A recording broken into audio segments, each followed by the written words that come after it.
covered, you boys and girls.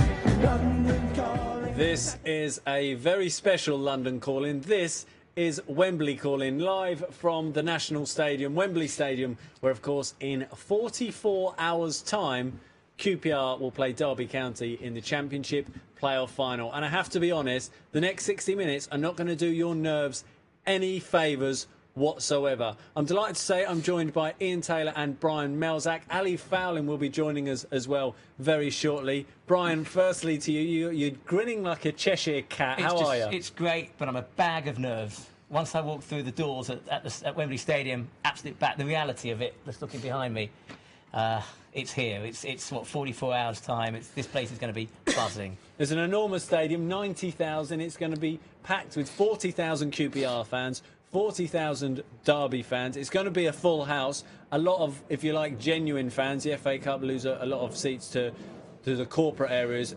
It's going to be an incredible atmosphere. Yeah, it is. I mean, we were lucky enough to be here earlier in the week, weren't we? And you do get blown away by the size of the stadium. The thing that struck me was the size of that screen. You probably can't see it on camera, but the screens at either end, which they've just done up, haven't they? They've recently installed, are huge, absolutely massive. I can just see the one behind your head. Oh yeah, shall I move? I'll move there just you to go. my Yeah, side. so there. you've got new LEDs in there. So. Yeah, incredible, absolutely incredible. But yeah, it's a huge occasion, and one, yeah, we're all can't wait now. It's close. It really is close now. And there's a lot of fans coming. A lot of 40,000 QPR fans are coming. There are some fans who are unable to get tickets. We've got two more which are available, and someone will win these by the end of the show. The question is simple: who scored our last goal here at Wembley? Who scored QPR's last goal here at Wembley? You can tweet us using hashtag LCI.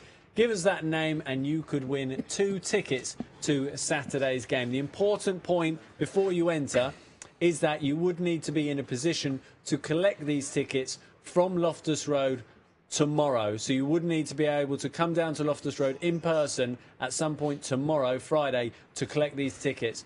So bear that in mind before you enter, because obviously we're not in a position to be posting them out at this late stage. So if you are going to be able to get to Loftus Road, we want to know who scored QPR's last goal here at Wembley Stadium. Brian, we spoke to you last time we spoke to you. Well, actually, in the lead up, we go back into the lead up to that game against Wigan. It was all very similar, a bag of nerves. We spoke about the fact that a late goal and that would be the end of it, unlike in the first leg. And it's pretty much the same situation here, except there's 90,000 instead of 18,000. So looking back at that game against Wigan, it was arguably our performance of the season. Would you agree? It was. I mean, you could see if you looked at the players, and I think everybody's been commenting on how well the players played, and they put 100%. I was speaking to a fan, came into my office this afternoon. It was one of the fans that actually ran onto the pitch after the game, and he ran straight over to Joey, and he could see the emotion in Joey's eyes. And I think what he said to me this afternoon basically summed up the performance of the rest of the team that evening. And Ian, would you agree with that performance Yeah, of I the think season? so. Yeah, certainly the effort cannot be questioned. The desire, and more importantly, ahead of Saturday, the quality. Okay, you know, Wigan threw bits at us, didn't they, in the opening 10-15 minutes? Yes. But there was an element after of that, it was all one-way traffic. Bar probably the chance where James McLean has the effort saved by Rob Green, and then he puts a rebound up against the post. But it was dominant, and it gives me great belief ahead of a very difficult game here against Derby County. OK, we want your starting 11. It proves to be a very popular topic of debate in the lead-up to both the first and second legs against Wigan. So we're doing it again for the final. We want you to pick your starting 11. So, London Calling viewers, pick your starting 11. Firstly, we want you to tweet us using the hashtag LCI over the next 5 minutes. What would be your formation for Saturday's game against Derby County? We want to know that, and then we'll start picking the personnel who will fill that formation. So what would be your formation? Tweet us now using hashtag LCI. That's what we need to know, and then we'll pick that starting lineup. Brian, can you see there been many changes to the personnel? I wouldn't like to, you know, again, Harry's got this dilemma, hasn't he? If I were Harry... He made a bold decision. Firstly, he made a very bold decision, dropping Ravel Morrison. that surprised a lot of people. But he did say, you know, if you've got a player like Niko, you've got to bring a player like Niko in for that. It proves to be a great decision. Yeah, Niko Kranjcar, arguably the man of the match. I think everyone, we were talking about it, weren't we? I mean, people were perhaps surprised by Gary O'Neill starting the first leg. He then started the second leg as well. But Kranjcar probably had his best game for us, despite playing on one hamstring, or playing with a dodgy hamstring, I should say. Part of the game, for probably 60 minutes when you include the 30 minutes of extra time. Yeah. And it was probably his best performance. He played the last 45 minutes of that tie in central midfield as well, don't forget. Yeah, great performance from him, and you know, say what you like about Harry, he got that judgment spot on. Yeah, so it's, I mean, again, you look at that performance, and would you start the same team? Well, it was a winning team. That was the last game we played. You know, the players that haven't played for the last couple of weeks, that weren't in the two-leg game against Wigan, would you chance them again, taking into account they haven't actually played competitive football for 3 or 4 weeks now? I will just say plenty of correct answers already, using the hashtag LCI for the competition. To get Okay, so on those tickets. As for these 2 tickets to Saturday's game, remember, if you are entering, if you do win, you will need to come down in person to Loftus Road tomorrow, Friday, to pick these tickets up. The question is, for the London Calling competition, who scored our last goal here at Wembley? Who scored QPR's last goal at Wembley? Tweet us using the hashtag LCI. Or if you want to cheat, just have a look at the hashtag LCI timeline, and there's plenty of right answers in there. There's also some wrong ones. There's also some very disappointing wrong ones. Hang your head in shame if you're one of those guilty members. OK, we've spoken briefly about the victory against Wigan over 2 legs. Very nervy affair. Over 210 minutes of nerves, in fact. Let's remind ourselves what happened when we took on the Latics.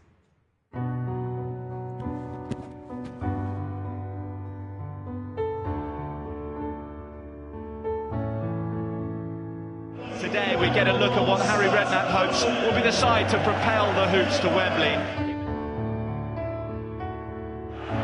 Almost exactly 12 months ago, these 2 clubs slid out of the Premier League. On May the 24th, it's 15 days from now, one of them will get the chance to win a Wembley final to return there. Would it be nice to win the game? At the moment we're not scoring many goals, so but it's okay, it will be interesting in London.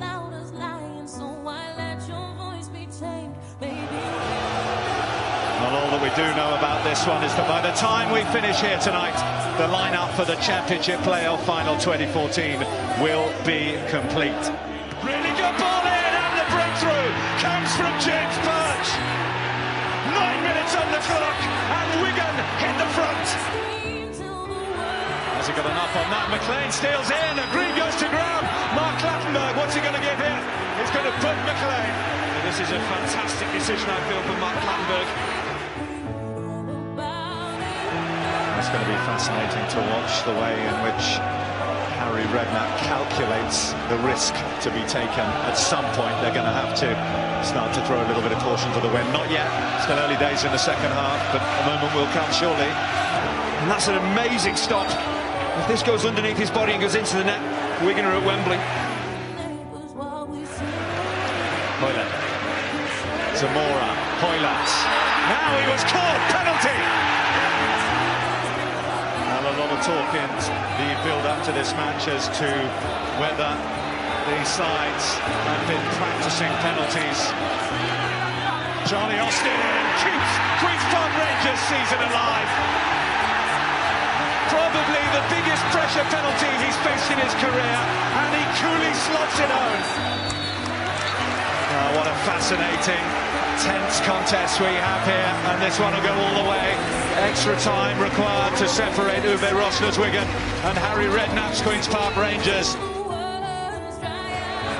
Zamora helps it off, and Charlie Austin! All season, Charlie Austin has been the main man, and he might just have bought Queen's Park Rangers a ticket to the biggest game in Championship football. Well, that's it. That's a perfect picture, isn't it? That's togetherness, and that's scene. 15 minutes, your season hinges on this. You know, you've got to die out there. You've got to run and run and run, and it means so much that don't leave anything on the field. Leave it all out there. Get the result. Richard Dunn hurling himself at it, and there's the full-time whistle. There's the Wembley elation for Tony Fernandes and Queen's season where promotion was almost demanded given the resources here, and it is still on track. A show of strength and togetherness from Queen's Park Rangers when it was really required to come from behind against a really well-organised Wigan side, and book a date with Derby on May the 24th.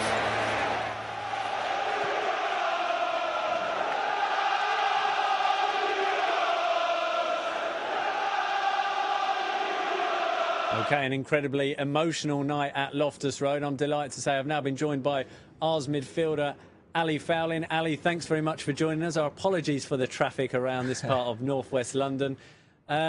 Just looking back on those highlights against Wigan, I know you were there, particularly at Loftus Road. What did you make of that atmosphere? It was unbelievable. The thing with everyone. The mosaic, Yeah, that was really nice. Really, put my little lollipops, on the skin. It's unbelievable. Unbelievable feeling. They backed the team feel it, and they were the 12th man. Honestly. Did that atmosphere surprise you? You've been at QPR for 4 years now, coming up. But did it surprise you because it was pretty intense? Obviously, that's a surprise. Always back the fans always back the team, and Loftus Road always is a great place to be. But the other day, I have to say, was something else. You can feel it around, and it was expressed on the field as well. Apart from the first 5 minutes, I think the game was just one way. The last time you were here at Wembley Stadium, I remember watching on Sky Sports as you arrived and as you left. Yeah. Not great memories, of course, for the FA hearing with regards to the potential points deduction, which thankfully all turned out okay for a finish. But to have a look around this stadium, Ali, as a player, what does it do for you? Yeah, it's just it's amazing. Have to say, I feel weird. Last time I been here, I was so nervous. It's chaotic time, for us, and I didn't even have a look at the ground. We're still nervous. We're nervous here today, though. Yeah. So yeah, it looked massive. I wish I can be part on Saturday, but okay, I have to be on the side supporting the lads. Really. With regards to that, obviously, owing to injury, you're not available. I suppose it's frustrating regardless, but what must be hugely frustrating is you are actually very close. You are actually back to full training. Yeah, yes. Last 2 weeks I've been training with the lads, full training, normal, and it was exactly what we waiting. We're looking for that to go on holidays fully fit and but yeah, it's really frustrating. Just a few weeks away from I probably now need a few games to get everything down and be ready for play, but it's not time for me.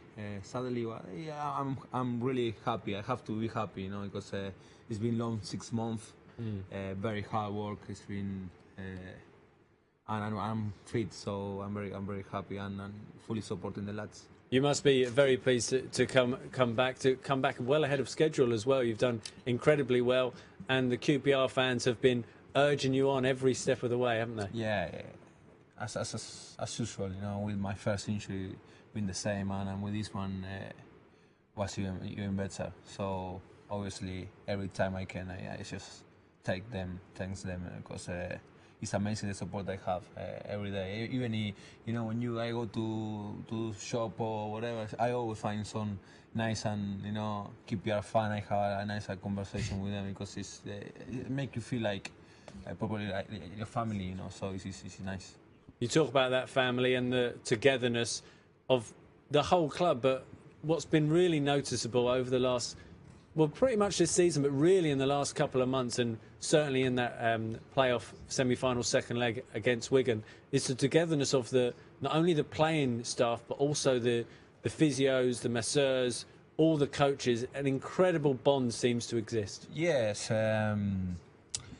We probably, from December to a month ago, we didn't have on the field the results, and we were like having a good game, a bad game, and we get together. We just say, listen, what we got, we need to make sure things, and from there it was just what you see. Really, is the feeling around.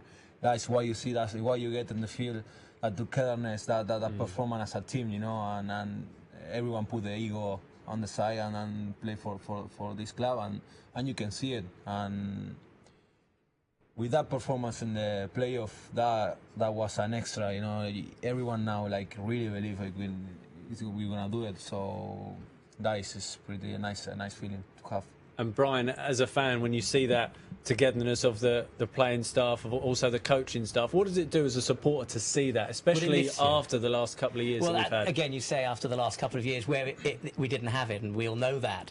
It lifts you as a fan because, you know, a lot of fans, they pay hard-earned money to come along and watch our team play, and they want to see a team that are going to give their all. And this season, you know, we've definitely seen that with the team spirit.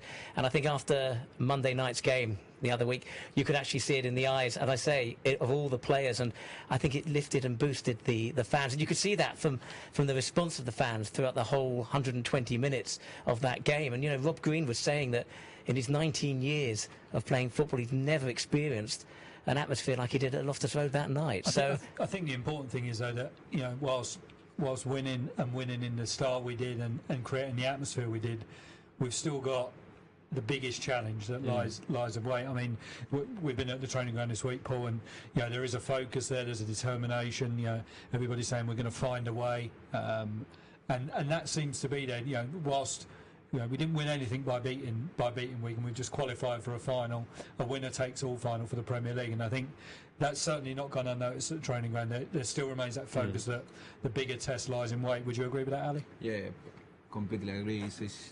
We get we give ourselves a chance, and now we have to go for it. This is it. Saturday is the biggest game for us of the season, and for some of the players will be the biggest game of their career. So we have to take it in that way. We have to make sure everything, and the last we will doing this, you know, all our way the last 2 months. So it's been a long season, you know. And as you say, you know, the last couple of years in the club, it's been a lot of, you know, changes and renewing, and so it's not easy for no one. So it will be perfect to clone that with the you know, the promotion. But you say that, you know, it's the biggest game of our season. It's probably, you know, the biggest game in QPR's history. You know, every game is as important as the other, and this is our biggest one-off game. You know, all the games we played in the league were cumulative points you accumulate over a period of time, but this is probably our biggest game in our history. This is all or nothing, isn't it? It's all or nothing. It's the wealthiest game of football in the world, the richest game in the world, and there's just so much at stake. Ali, are you nervous looking ahead to Saturday? I've heard from QPR fans, Brian being an example of fans that can't eat, they can't sleep. As a player, Danny Simpson spoke to the press earlier this morning. He said he's got butterflies, he's nervous, but he likes that because that keeps him on your toes. Yeah. As you know, you're not going to be involved on Saturday. Does that take the nerves away, or are you still nervous? No. It's horrible to be, you know, what we're doing, to be a professional and not be able to perform is the worst thing to not be able to affect what's happening. Exactly, it's horrible feeling. Get even more nervous, you know, I was watching the semi-final, and it was, you know, it's terrible. It's not nice. It's not nice. And, well, it's not in your control, is it? It's not in your control. You cannot affect the game. You cannot do nothing, really, you know. So it's really annoying. But yeah, it's what it is, really. And for me, I am start to get nervous, you know.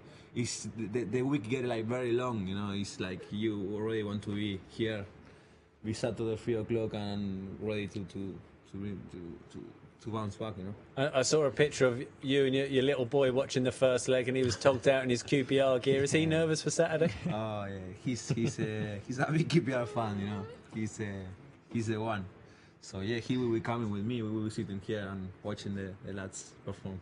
I know you've got a tattoo of Maradona on your side. Maybe in years to come, your little boy will come out with a tattoo of Charlie Austin on his side. Probably. Yeah, no.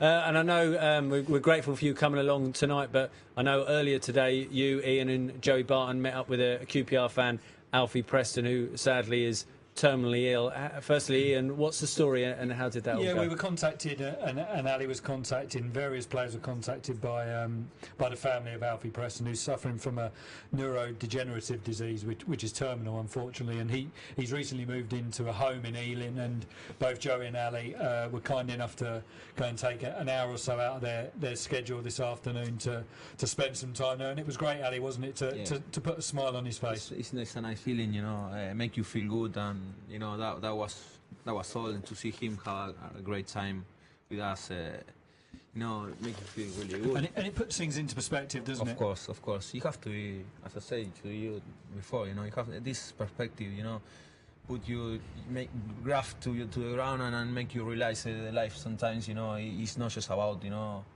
what happened in the day. You sometimes you get frustrated or you get down for things. Then don't have, you need to, when you see these things and you see the love of his family, today, you see the strength of his daughter, his, and his partner, his wife, and that make you realize and make you think, twice and grab that phone and call your mom, your father, your dad, So it's good values in life. Yeah, it was a really nice afternoon, and like Ali said, for the guys to take their time out in what is a very important week for the football club, but it does kind of give you some perspective. All right, there's a lot at stake here on Saturday. It's not life and death, though, is it? And I think that certainly bore fruit today. But it was good. Just some messages on Twitter. Connor Murphy says, just have a listen to LCI tonight. Ale Faurlin talking about the togetherness and determination to win on Saturday. What a man. Aaron QPR says, I want my boy, your boy, Ale Faurlin, to be a Premier League footballer next season. He deserves it and QPR deserve it. Come on, you R's. Okay, just a reminder of the competition. We've got to win 2 tickets to Saturday's final here at Wembley Stadium between QPR and Derby County. What we want to know, who scored QPR's last goal at Wembley? Tweet us using hashtag LCI. And just a reminder, if you are entering the competition, you do need to be able to get to Loftus Road tomorrow to pick these tickets up. Okay, also we want your starting 11 for Saturday. We've got the formation, I believe, Ian. Yeah, people were seemingly going for a 4-4-2.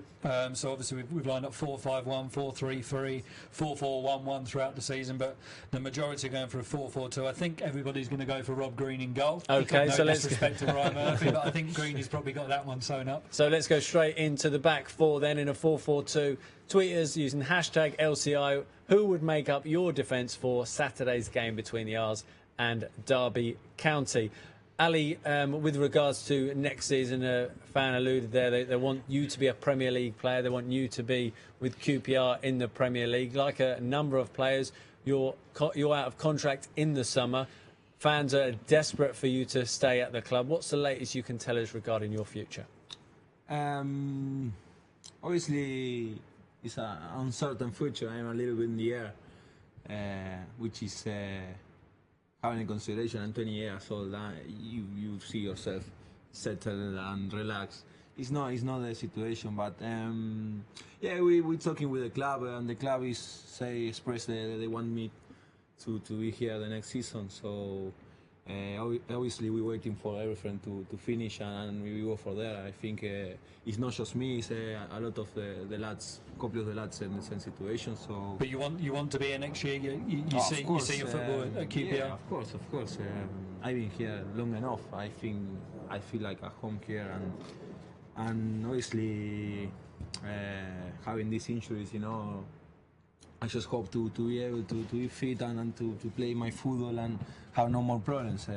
So we will see what's happening. Obviously, it will be really nice for me to stay and can keep playing here at Loftus Road. And having seen you walking around Chiswick with your family on a number of occasions, you're really settled in West London. Your family seems to have really taken to English life. I'm a homeboy now, It's just living Ravenscourt Park, I just every day take my son there. I meet a lot of fans every day, so it's really nice to me to keep here in West London. Yeah. Well, I think most of the fans would want to see you here because they haven't really, over the last couple of seasons, haven't really been able to see you at your full potential. You've got to your potential in the season, and you've had these 2 injuries, and it would be just good from everyone's standpoint to see you play a whole season. It's frustrating, I have to say.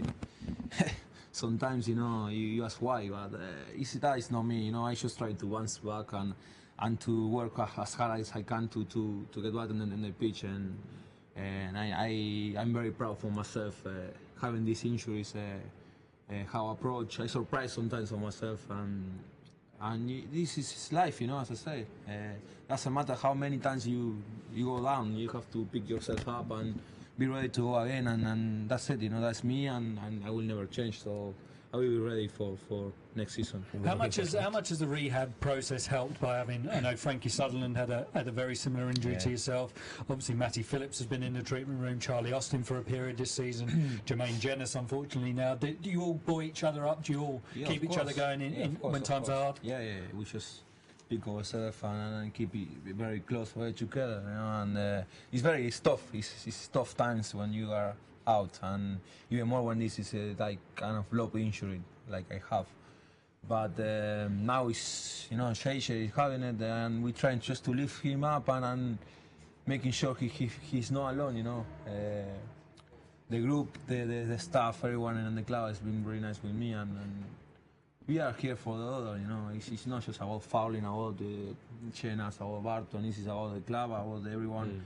The team, you know, that word is not just it's just a team, you know. Yeah. So you mentioned, I think you were about to touch on it there about the behind-the-scenes team that probably don't get the credit they deserve, but the doctor and the physios, they obviously played a huge part. The strength and conditioning guys. Of course, everyone at the club is doing everything to put the QPR in the top league, you know. So it's a lot of people, even you guys. You got to do that. A magnificent work every day with us. We see you. I knew there was a reason. No, it's true. That's why you asked the question. You know, it's regular. You know, it's a lot of effort. A lot of people put effort. You know, so we really nice if we can get promoted and you know, do it for everyone at the club.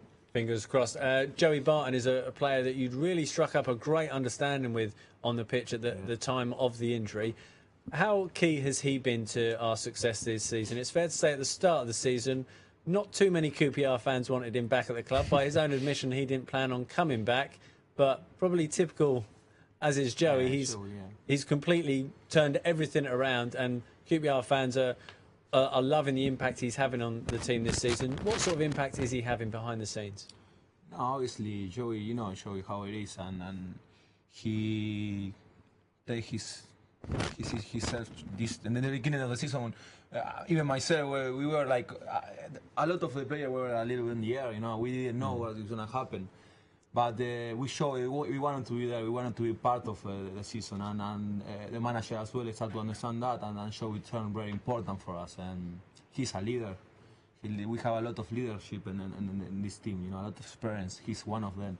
He's a strong character. When he's on it and he's positive, it's amazing to have next to you. You know, it's experience as well. You know, so I really like how he approached, and I have very good understanding on the field and off the field. So yeah, it's been very important, and as many players this season. You know, the likes of Clint Hill, Neudan, you know, Rob Green, you know, Richard Danes play every game. Even Gus O'Neill played over 30 games, you know, so this season. So Charlie has been the main man. So yeah, we have a really nice squad. So we have everything to develop. We've got the back four's been decided. A number of people going for Yoon Suk Yoon at left back, but the majority, I think, going with the same back four that started the semi-finals. Yeah. So Clinton Hill left back, Richard Dunn, Nedum Anua, and Danny Simpson at right back. So that's the London Calling Viewers back four for Saturday's final. Okay, it's interesting. Certainly in the lead up to the second leg, people were calling for Yoon Suk Yoon to play at left back and Clint to come into the centre, but clearly the performance of Clint and incredibly selfless act right at the start of the second half.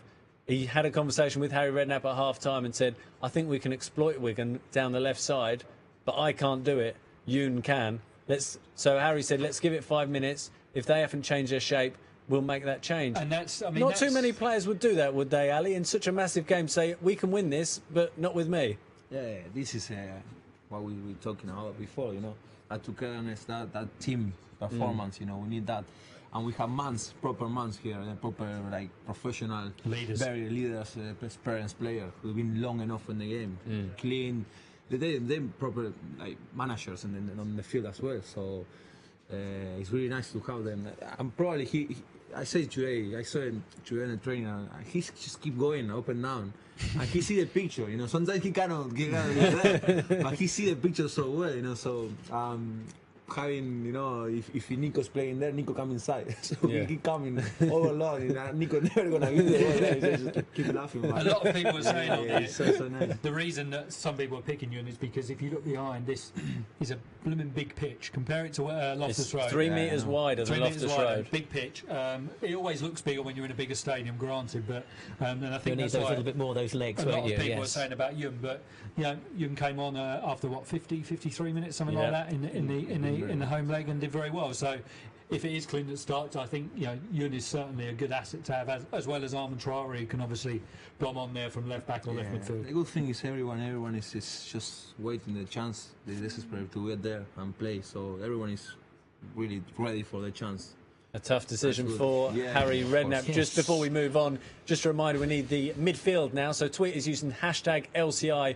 What is the viewer's choice for Saturday's starting lineup? Who would be in your midfield? Tweet us now using hashtag LCI. Just one more point on the back four. People are asking about Yun's availability. Obviously, he's in the South Korea World Cup squad, and there was some debate about whether or not he'd be available for this weekend. He is available, which is good news. So just to put Charlotte Hamilton, who asked the question, put her straight. Yeah, Yun is available this weekend. Okay, and turning to Derby County. Firstly, we'll look back on the previous 2 games against them in the league to remind ourselves of what went on when we took on the Rams. He waits now, blows his whistle. Barton delivers straight in there, and Phillips heads over unmarked. And that as the game goes on. Definitely.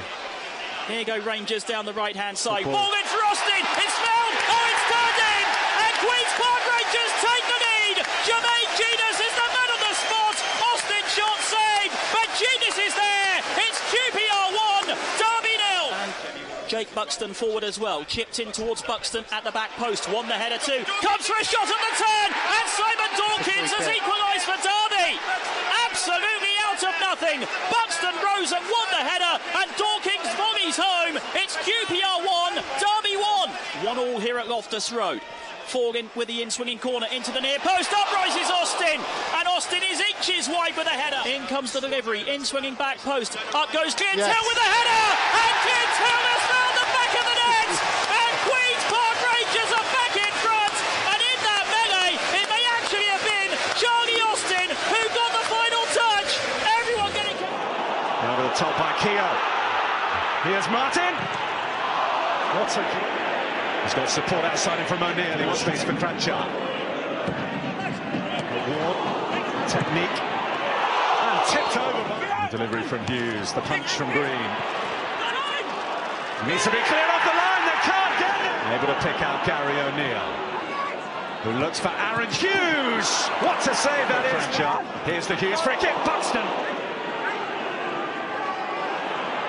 Still Barton. Through to Barton, who clips it up. Suakoto. Junior Hoylett. Oh, Junior Hoylett side netting. Derby County and Steve McLaren.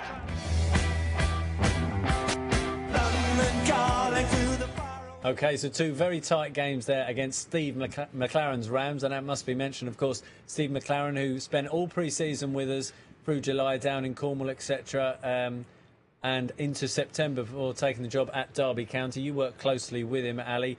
What was he like to work with? Yeah, he was a top notch. He's a very good coach. I didn't know it before. I know it as a name, but never worked with.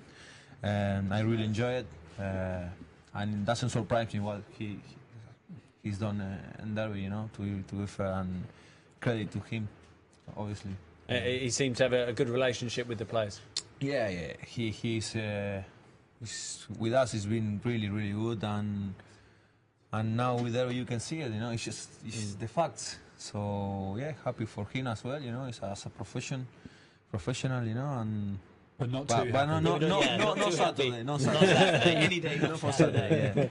Yeah. And we're getting a few midfields in, and an interesting nostalgic midfield you just read out here. Yeah, Mackie, Faurlin, Derry Tarat. That would be the midfield for a couple of people on here. But generally, I know we'll keep this open for another couple of minutes, but generally people are saying the same midfield four. So Hoylett and Niko wide, and then Joey and Gaz O'Neill in the middle. Okay, so it's pretty much looking like the same starting 11 that played against the 11 almost, isn't it? In the second leg. And, yeah, it's the old if it ain't broke, don't fix it. Because that midfield four certainly did very well in that home leg against Wigan, against a very good Wigan midfield. Let's not forget that. Probably, you would argue, the best midfield in the league Wigan have got with the names they've got: Jordi Gomez, players like that, McManaman, MacArthur. So yeah, if it ain't broke, don't fix it. I'll tell you what, the only frustrating thing about watching those highlights of the game at Loftus Road was seeing that it was you that set up the winner with that ball to the far post, and now you're sat here with us chewing the fat rather than preparing for Saturday's game. In that, if you remember back to that 2-1 victory against Derby at Loftus Road, it was a tight game again. Are you expecting the same on Saturday? Yeah, of course, it's going to be a proper final with two very good managers. They will try to play football. We do the same thing. So hopefully we will a nice game. I don't expect to be that open. At least in the beginning, I don't expect to be that open in the beginning. Then there you go. You have a goal, and it's, everything you plan is go over the window. Which change a lot, games. But yeah, it's gonna be a tight game, and hopefully we win a good day. I don't know about you guys, but I think the first 20 minutes is key. It generally tends to be in QPR games, although I know we did concede after 9-10 minutes against Wigan, and we fought back fantastically. I think the first 20 minutes will be key, because after that I think experience does tend to come into big games of this magnitude. Do we want the quick goal? We don't want the quick goal. What, for us? Yeah, yes, I'd love we do. You do, because normally you've said you don't want the quick goal. No, I mean, a goal any time for us would be great, but I just think it's important from our point of view that we stay in the game, because they'll look to come out the blocks firing. Make no mistake, they're a young side full of energy, and if anything, if you can accuse anything of Rangers this year, it might be that we are slow starters, and I think Harry Redknapp's admitted to that on a number of occasions. So as long as we can compete for the first 20 minutes, and then hopefully the experience and the quality will shine through. But in this sort of game we want to really finish in the first 90. We don't really want to go to extra time. I'd like to finish it in the first 30, to be honest. Ali, with regards to QPR being slow starters this season, it is something that Harry's mentioned, and a number of the players have said after games, we are starting slowly, and it's something we need to work on. Why do you, as a player, think that is? Is there a particular reason for that? No, you obviously want to go there and do well from the start. Sometimes, obviously in football it's the first 20 and the last 20 and the last 10 of every time, in a half time. Yeah, before half time. It's always a critical moments in the game, It's true we win very sloppy at times in the beginnings of the game, but always we try to bounce back. We have that reaction, It's not scared. And in games like this, if you sometimes it's like you say, maybe you score early and then you start to drop, and it's not a good thing as well, So one thing we have been very good at this year is being compact, and if needs be, to soak up pressure. We've done that when you've got leaders like Dunn, Chief, Hilly, Simpson, all very solid defenders first and foremost. They were games where you feel like they can play 2 days so they won one game. Exactly. You have a confidence, don't you, in them? Yeah, and I would imagine that has an impact on the players in front of them, knowing you've got that solidness behind you. Yeah. Okay, it does seem to be it's going to be a very close game. That's what everyone's predicting for Saturday's game between QPR and Derby County here at Wembley Stadium. We caught up with some of the national press to get their verdict, and firstly they reflected on our win against Wigan.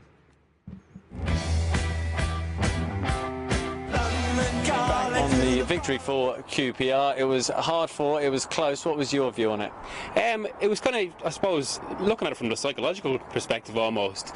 I think it was interesting in the course of 2 club seasons that it almost summed up the way QPR have been on a wave for the past few months, kind of rising much more, whereas kind of Wigan, you could sense that despite the good season they've had, they were it was almost they kind of ran out of steam. They obviously lacked a goal scorer with that QPR had in Charlie Austin, and I think that kind of had an effect by the end. I was terrified. I'd watched the second half of normal time in the press room, and then raced up into the fan seats for extra time, and then got back in time to do the press conference. I thought we started pretty slow. I thought we'd start on more of a front foot, being at home, and with the fantastic support that we had, and Wigan didn't bring many down, so it was a real home fixture, and it felt like one that I thought we'd go out maybe more on the front foot. I think the substitutions changed the game. I thought Yoon was fantastic when he come on. As much as we know we can rely on Clint for his defensive capabilities and how good he is in the air, I thought Yoon as an outlet and his tenacity getting down the wing, really livened us up. I thought the better team, the more adventurous team won, and I think the team with match winners won. When you've got a sub like Niko Kranjcar who can come on for the last 10-15, I thought Rangers looked by far the more likely team to win that first leg. I thought they looked a bit more ambitious, a bit more adventurous, and they've got match winners, and they've got people of proven quality, proven experience. Big matches like semi-finals and finals, that experience will count, and it did in the second leg. I have to say I was concerned that they might have blown it. I really before that game.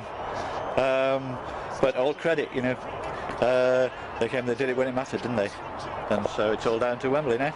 Loftus Road, and I've been going there for 35 years, 40 years professionally, and when they are behind you, when there's something to play for, when there's an incentive and a huge game, that place rocks. You can actually feel the stadium rocking. Being so close to that, they're always going to play a part, aren't they? They're right on top of the guys. I mean, they're always going to be a big influence on whatever happens at Loftus Road.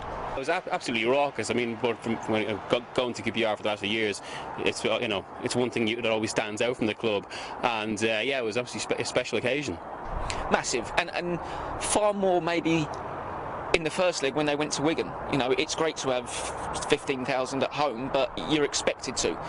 With what they had in terms of getting home on the train, I know that it was tough. I know I had family members that went up and had to get trains home in the morning and slept in strange places just to make sure that they got done.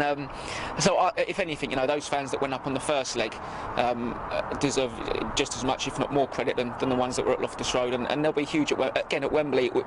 It should be a home fixture. Harry has got so much experience in these games, and he is such a football man, and he's seen it and he's done it, and he's worked with great players, not so great players, and he's got the best from players that maybe other managers wouldn't touch. I'm thinking Paolo Di Canio. I mean, who he turned into it was almost like a pariah in football, wasn't he, after what happened to Sheffield Wednesday? But he made him a West Ham hero, a West Ham legend, and Harry's got that knack of doing that.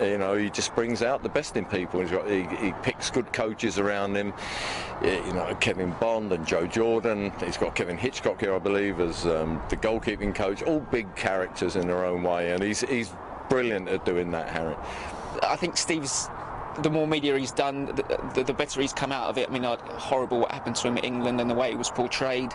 And we've just heard Rob Green speaking about how much of an effect that can have, and how the news pages as opposed to the sports pages can affect people's lives. And Steve would have bore the brunt of that more than probably anyone. Maybe Rob Green is the only person he could probably have any comparison with. But it is great. We've got one young, successful, upcoming English manager, and also one of the most popular, more senior English managers. So it is a writer's dream. Steve McLaren is maybe kind of more perceived as being more of a kind of more of a technical manager, whereas kind of Harry, we all know too well his qualities. But again, he kind of come back to this whole idea of because I think it's so key in a game like the playoff, and even we've just interviewed kind of Rob Green who touched on it. It is about that kind of mentality, and you've got to kind of our teams just have to get the basics in place, and then it's almost like momentum takes you through. And from that perspective, I think it'd be quite optimistic for QPR because of the way they've come on through the semi-finals and playoffs. Derby are on a roll, aren't they?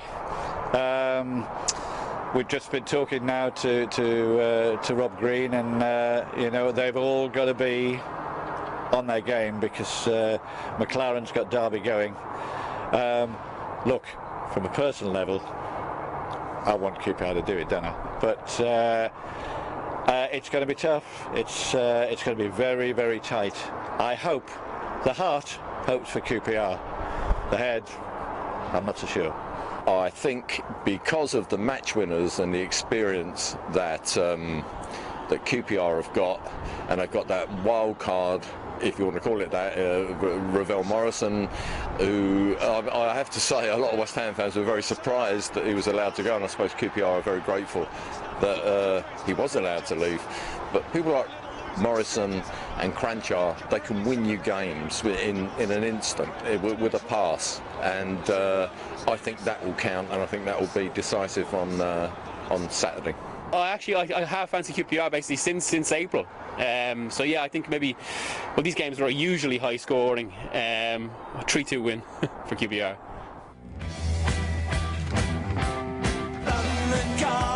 Okay, so it seems the press are expecting a close game here on Saturday between QPR and Derby County, which is now around 43 hours away from kick-off. And Ali's just admitted he wasn't nervous when he turned up. You are nervous now? Yeah, I am. I am. And a lot of people on the... Actually, you're looking nervous. A lot of people on the feed are saying the same. Watching us tonight here, with this behind us, it's just cranked it up a level. Okay, and good news to start off with is that the tube strike is off, we've just been told. So that's a huge relief for the many thousands of fans coming to the game on Saturday, because it would have been an absolute logistical nightmare. Thank you, Mr. to come TFL. along. So, yeah, thank you, Mr. TFL. And we now have our midfield four, which we've confirmed is that four that started against Wigan in the second leg. So we just need the front two, which will be an interesting one, obviously, because it has been Ravel Morrison in recent weeks, and everyone has been picking Ravel to accompany Charlie Austin up top. But obviously Kevin Doyle came in and did a fantastic job against the Latics in the second leg. Ali, did that come as a surprise to you to see Kevin Doyle come in and do so well? Because he's been excellent when he's been available, hasn't he? Yes, he work rate is amazing. He's very unselfish, play for the team, and saying that, you know, and the second leg he started on the side. I think the gaffer was thinking on that, and him doing that show, he can give you that, and then he come into the striker as a striker after they score. Really, he did very good. So it's options, you know. Ravel has been outstanding as well. You cannot say a word against him. You know, let's not forget Bobby. The impact Bobby's and had. Bobby, I just leave Bobby because Bobby is he understands. He understands he can make the impact. He understands he will change things. And do you think at this stage of his career that it's probably that role that suits him, coming off the bench and changing the game? Yeah, because it's not just about because he's getting old, or it's not the reason. It's the reason because the players start to understand that sometimes being the bench is not a bad thing. You know, when you're younger, you're frustrated because you're in the bench. You want to be there. And sometimes, you know, you have players who his world career make they get unbelievable things just coming from the bench, making the impact from the bench. And this season, Bobby's been one of them. So, yeah. And as a defender, as a tiring defender, the last thing you want is to see a fresh Bobby Zamora is coming on. You were behind the dugout, weren't you? And you said Uwe Rosler was going absolutely crazy with the way, I think in his words, that Bobby was cheating. He wasn't cheating, he was just bullying him. Yes. Uwe Rosler wasn't happy. That cracked me up because Uwe Rosler made a career out of doing exactly what Bobby Zamora's doing now. Absolutely, but Bobby Zamora is a prime example of a QPR player that's got a lot of Premier League experience, a stat that's been doing the rounds this week. Derby County have had in their squad 170 appearances in the Premier League. QPR have had 4,264 appearances in the Premier League. How crucial could that experience be? I suppose not of playing in the Premier League, but of playing on big occasions. Yeah, it gives you a plus. Obviously, this is just one big game, and they will be full of energy as well. You know, you have your pro and your. It's gonna be like this, but for me, experience is a big part in this game, and we plenty of that. Hopefully, the lads can be relaxed till that and put the performance we expect.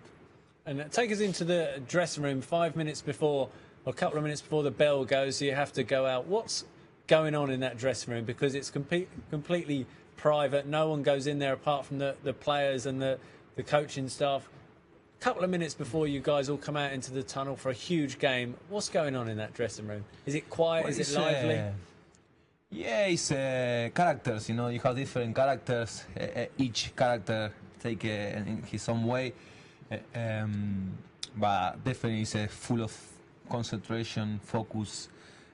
Some of them are more, more nervous than others. So you have people like Niko, Ravel. They just look like they're gonna, it's nothing. Strolling in the park, yeah. And you have people like Clint is already there, ready for the war.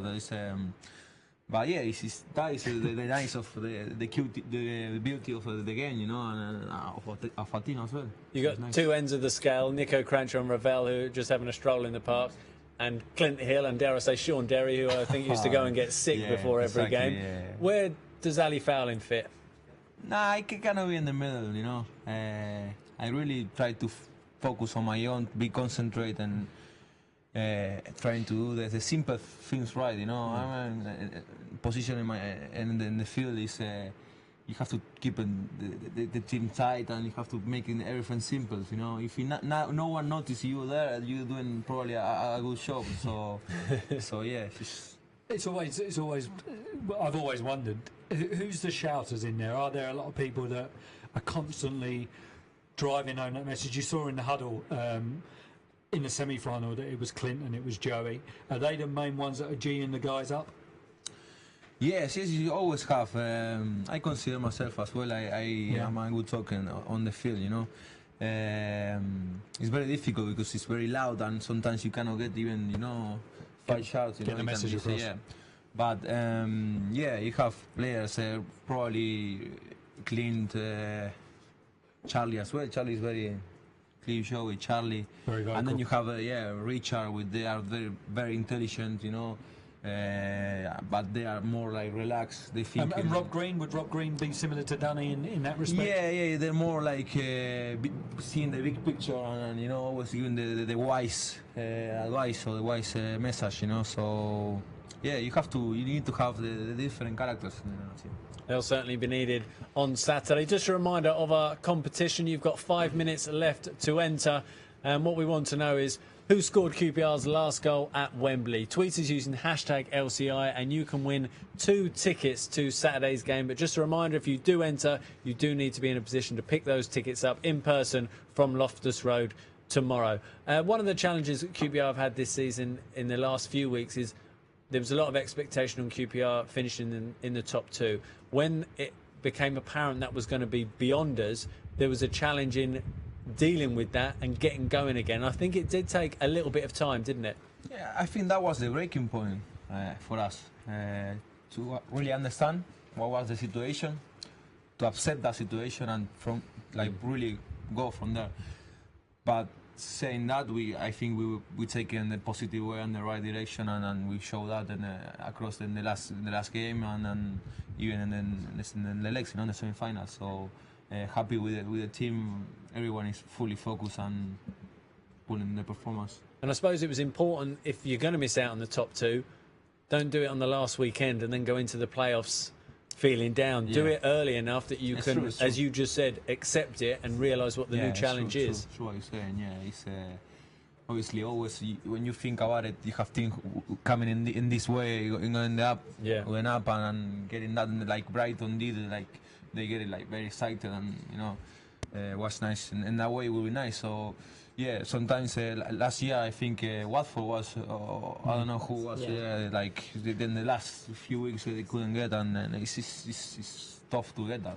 Yeah, absolutely. And I suppose you're looking at 2 teams now that are going into these games on form. You look at Derby's form; they're in excellent form, but QPR in the last 6 weeks have really picked up. So it's going to be 2 form sides that play in front of 90,000 on Saturday. And I think that's why everybody's looking forward to it. I think that's why everybody's bidding it as a great final. Certainly, I know that there's no English club involved in the Champions League final on Saturday night, but everybody in England, every radio station you turn on, Sky Sports News, everybody's talking about the game here because it is that evenly poised, I think.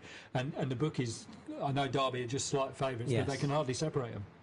Okay, and I think we now have a winner of those much sought-after, covered in gold dust tickets for Saturday's game. The question we were asking you was, who scored QPR's last goal at Wembley? Tweet us using #LCI, and the correct answer is Terry Fenwick. And so congratulations to who, Ian? Chris Brown, who is am Chrissy Brown, so at I am Chrissy Brown on Twitter. These tickets are yours. Well done, Chris. Block 505, row 31, seats 143 and 144. Oh, in the Derby lot, okay. No, he's in the QPR. So I'm sure Chris will have a good afternoon, and hopefully he'll be celebrating at full time. So many congratulations to you, Chris. If you tweet Adam Holm at AdamHolm86, make contact with Adam, and he will organise for you to pick up those tickets tomorrow at Loftus Road. So many congratulations, Chris. You'll be one of the 40,000 QPR fans here at Wembley Stadium on Saturday.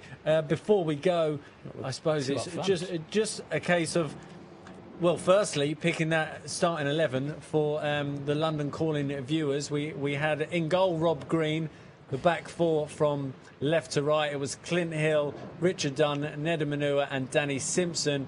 Into midfield on the left, they went with Niko Kranjcar. On the right, Junior Hoylett. In the centre, Joey Barton and Gary O'Neill. And up top, Ian. Again, it's a very close one. A lot of people going for Ravel and the main man, Charlie, up top. But I think the majority, I haven't had time to tally it up in total, but I think the majority are going with two strikers up front, as it were, two old-fashioned number 9s, as it were, Kevin Doyle and Charlie Austin. Interesting, because the whole basis of when we took Ravel on loan was to have him available for the playoff final, should we get there. Don't rule him out having an impact, Brian. Yes. He's the kind of player, Ali, isn't he, that could come on and turn a game. Of course, as I said before, you know, he need to feel. We were making sure he's feeling important in this week, you know, because maybe he feels frustrated because he didn't play last game. He need to feel important because he is important, and listen, in this kind of game, is last 20-30 minutes when you make the impact. Junior and number of occasions, and this season has been doing that. Do you remember the Nottingham Forest game, the Sky game? 2-2 with 10 minutes to go, something like that, and then it was, I mean, the Chief knocked in probably the goal of his career, but it was Ravel that really kick-started that revival. Yeah. You talk about Ravel there, and it's probably a mixture of the togetherness of the group, but also experience in players recognising Ravel's only young, he will be disappointed, we need to get around him, we need to pick him up, because in this situation it's easy to just think about yourself and how you're going to handle the situation, but I suppose that's where experience and togetherness comes in, that you can recognise that. How has Ravel coped with that? No, it's a great lad. He's been up to the challenge. Even the first leg, he's been very unselfish. He played a fantastic performance and in a tactic point of view, and he was magnificent. Probably that is he feel a little bit disappointed because he's trying to do it. But as I said before, the team is very, very solid, and like, togetherness is around, and the feeling is on there. So I no doubts regardless if he play or not, he will do the best. Great stuff. Listen, Ali, thanks very much for joining us. We really appreciate it, and a lot of fans have been tweeting Ian by the looks of it. I'm sure they've enjoyed having you on here at Wembley as well. I'm not going to ask you for a prediction. Ian, I'll ask you for one, and Brian, I'll ask you for one. Ian, what's your prediction for Saturday? I think, like I said earlier, I think the first 20 minutes are key, but I'm confident. I mean, we've been here a couple of times this week as the heavens open behind us, and we've been here a couple of times. I think our big game experience players like Niko Kranjcar has played here 6 times already during his career, and he's not even English, which is remarkable. Him, Joey Barton, Charlie Austin, who's played here, and then a very experienced back four and goalkeeper. I just think that might give us the edge, but I'm expecting it to go right to the wire. Okay, Brian. So okay. on the fence, really. Yeah. Before that, I just want to say thanks to all the fans that have been watching this season and their support. I know they've had a lot of sleepless nights, and going to have a few more sleepless nights between now and Saturday.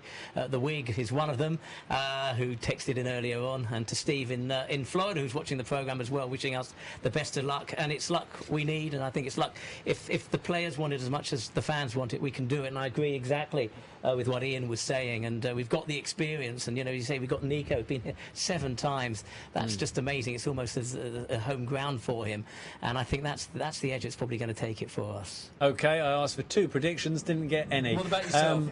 Don't use it on the fence. I'll say 2-1 after extra time, and just before and Ali, just before we go, I know the players have been talking about the atmosphere that the Ars fans generate, particularly in the second leg, also in the first leg, particularly in the second leg.